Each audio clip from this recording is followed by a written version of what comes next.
Alright guys, as you can see, in my tiny ass garage,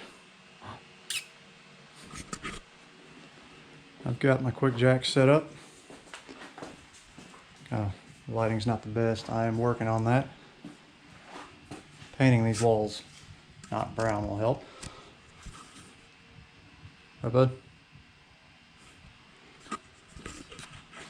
It's on the first lock.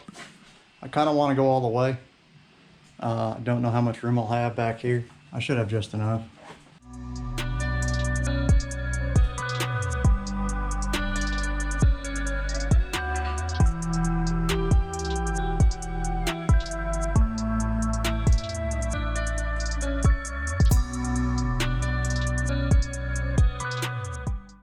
Underneath the car, got the quick jacks in their highest setting on the locks. It's going to make this a lot easier to, well, do anything actually. But it's going to make it a lot easier to do this clutch basket. Just going to have a look around.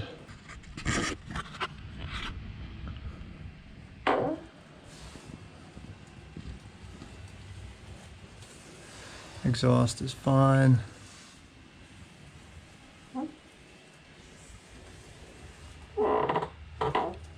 Differential is okay, not too much. Not really a leak. I really wouldn't even call that a leak. That's just misting. For 158,000 miles, it's not too bad.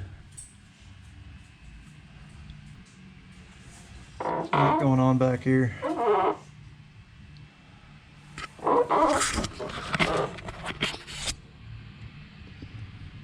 Our fuel tank. Not really showing you all anything in particular, just we're under the car finally. I finally got the quick jack set up.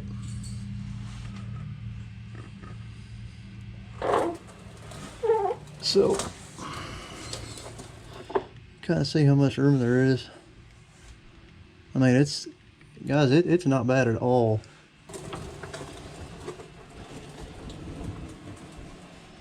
You know. Yeah, this thing's pretty sturdy. Sorry I don't have the best commentary right now. I'm just kind of really just jumping around because the engine is about where it's about ready to go back in. But anyway, guys, I am more than happy. Ooh, we got a leaking. That might be all the oil. Yeah, that's remnants from all the oil that's slung everywhere when that belt tore everything apart. If y'all remember, I had this thing on oil change ramps. I mean, it worked, but as far as going back in with the engine, it's going to be nice because I will lower this down to its first setting, and on its first height setting I'll actually have plenty of room to get under here and install bolts and everything. And then I won't be fighting. I'll have all this open space. I've got all this open space for the engine crane. I'll have just a floor jack supporting the transmission. So that won't really be in the way that bad. But the other thing was, remember, if I had the wheels on oil change ramps because I needed the height to get underneath the thing. So there's Kitty.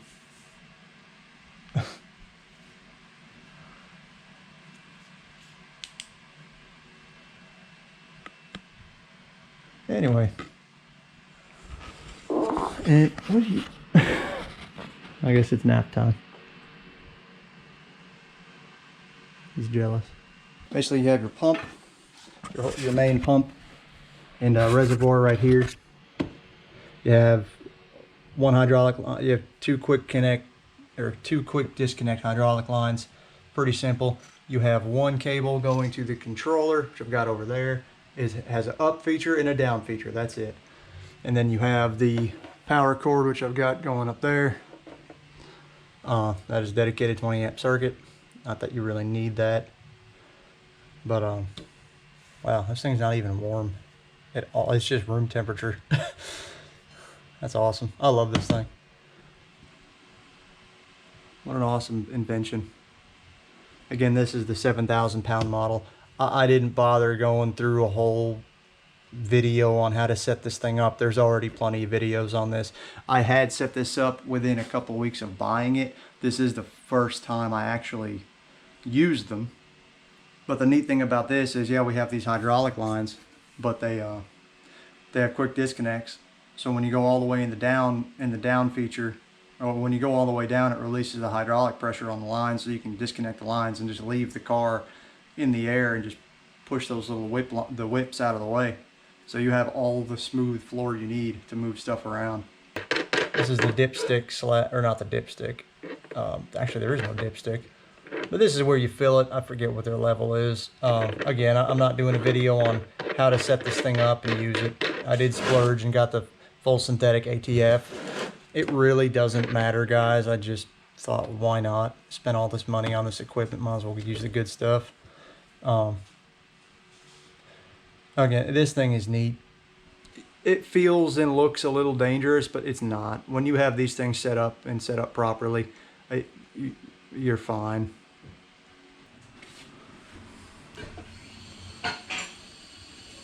Obviously, when we get to a certain point, we will make sure our lines are out of the way. Oh. Turn that breather in.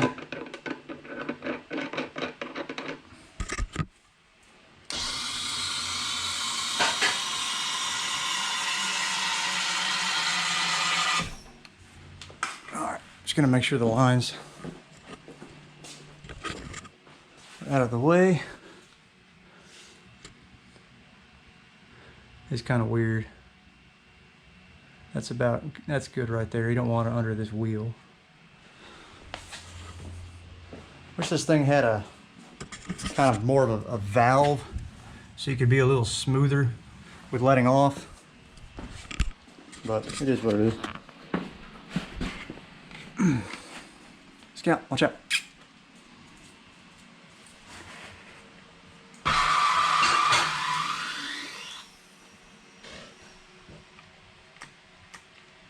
And she's down all the way. Simple as that. Make sure our lines are good and not pinched. Oh no, we're good.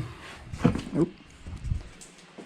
This car doesn't know what's going on. You just roll that into the groove and pop. Simple as that. And you can do that when it's up in the air. That way you can just get the lines out of the way and do whatever you need to do. Damn, you need to do it one-handed.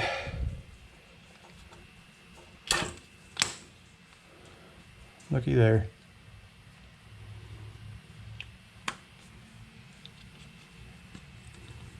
I'm just gonna leave them like that for now because I'm gonna work on this thing in the morning.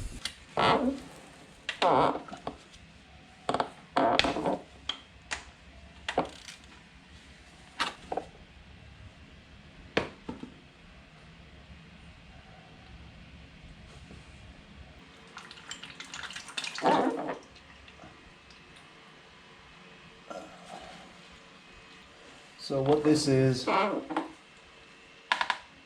bring it in the light a little bit. It's a little insert. It goes up the threads, and then this, of course, acts as the main drain plug. You can barely see it on camera.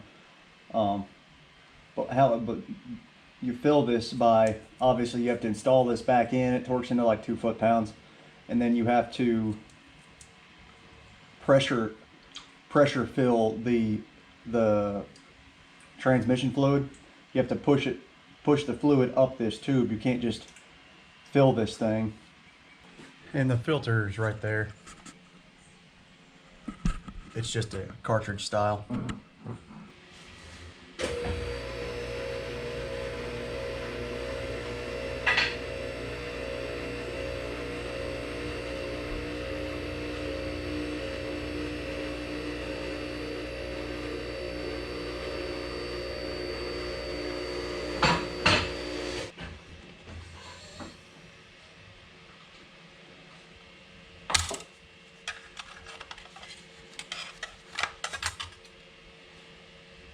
that out.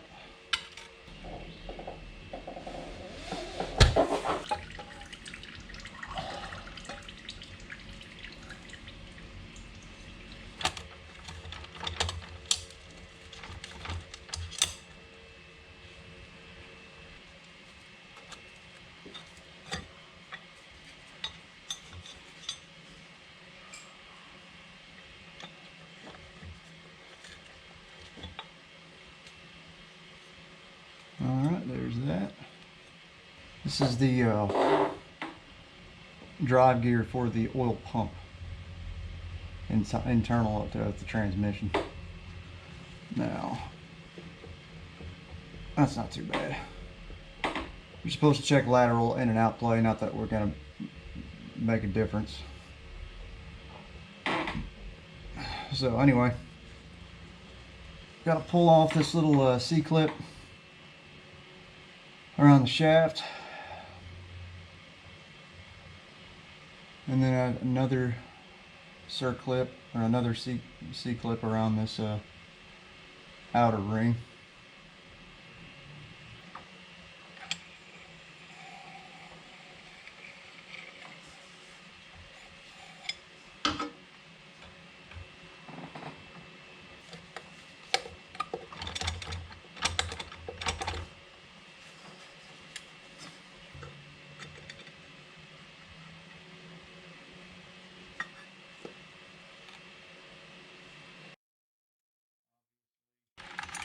Yeah.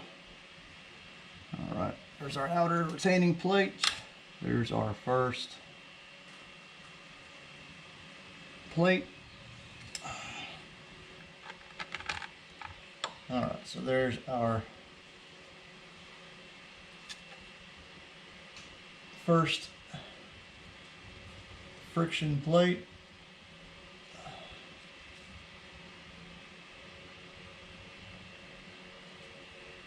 Intermediate disc, second friction plate,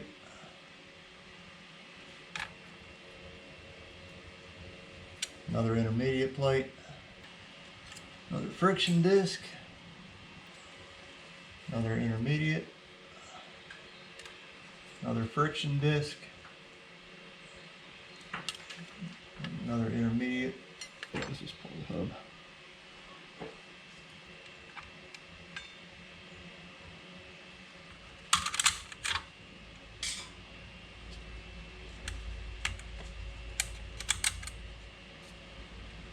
That's all right. There's the cover. There's our first outer plate.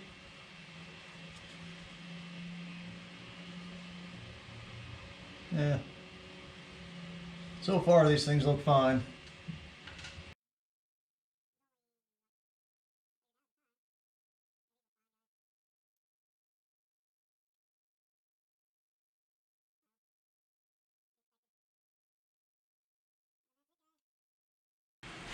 Alright guys, we got our dial caliper set up to read thousandths.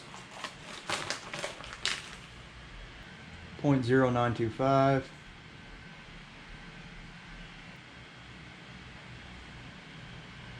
And 0.071 on the inner. And we're at 0.0905. So about two thousandths. And then on an inner, we're at 0.069. So we're about 2 thousandths down on each. I'm not going to do every one. I'm just going to assume. So what we're going to do now, we're going to soak our new discs, just the friction discs in ATF for about 15-20 minutes, and then go ahead and install them. So we've got our discs been soaking for about 20 minutes. We're going to start with a metal.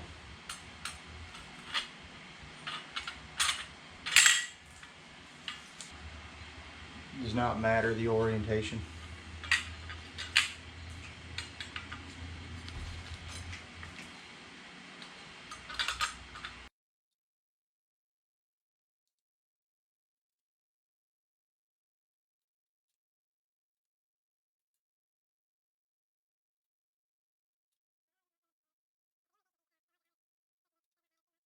Pretty sure that orientation does not matter on that one. We'll put our snapper on and put her back exactly the way we found her. See the witness mark of the line towards the inside.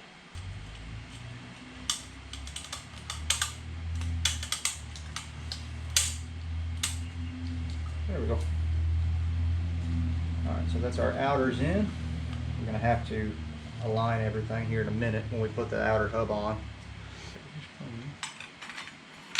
Start with metal, and these have to be oriented correctly. This line has to be that way.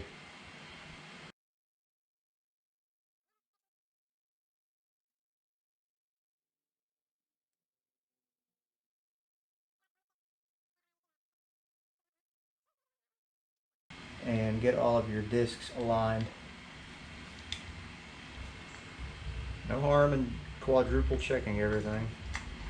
Making sure it feels right, looks right.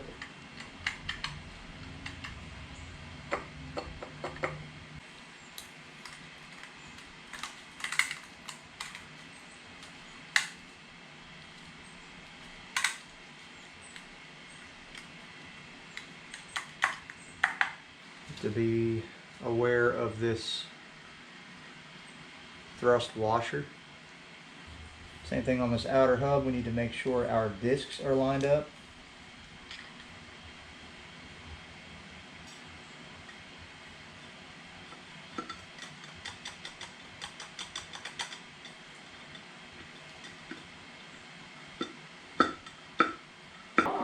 Here's the fun part, guys.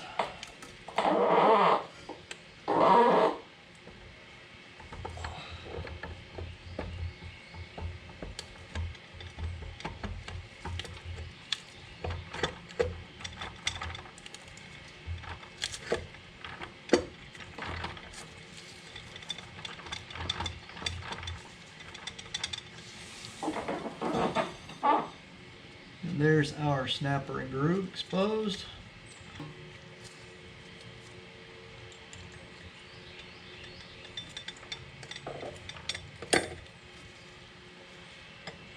Putting our oil pump drive gear back in.